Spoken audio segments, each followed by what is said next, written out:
the force of that bullet, the feeling of the blood coming down my leg, the warm feeling that something was wet now, and the smell. The smell smelled like fireworks to me. We had no time, once the class understood what was happening, to react. Other classes did. But somehow I was able to pull up my phone and give the location of where we were. It was basically once I got that information out that he tried to enter our room and shot through the door. And at that moment, everyone just jumped underneath the desk and hit the floor. Once he finally shot me, I went with the force of the bullet and just threw the phone out of my hand. The ambulance ride to the hospital was the point where I started to feel pain. At that point, the closest hospital to our school was full. So we had to go to the next one.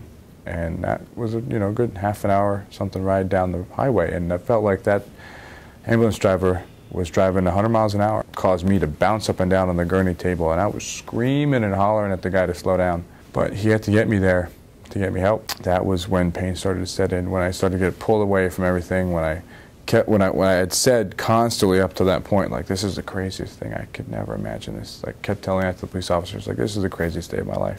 And I went from wheelchair to walker to crutches to cane to a little hobble. And it was in the morning, and I saw on CNN that there had been a shooting in an immigration center in Binghamton, New York. And I saw the whole thing unfold on TV. And I was so sucked into it because it seemed to me like the same montage of images of people crying and yellow tape and flowers and candles, and it was the whole thing that happened to me and my family. Those feelings of getting brought right back to April 16th all came back up again. It was very emotional.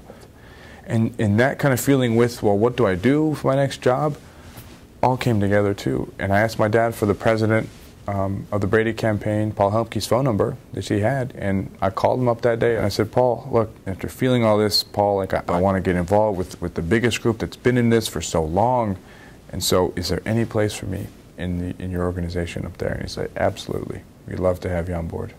So I said, okay, I'll come up for an interview or something, for anything, I'll just take an internship. So now, here I am about 7 or 8 months in. I'm officially the Assistant Director of Federal Legislation.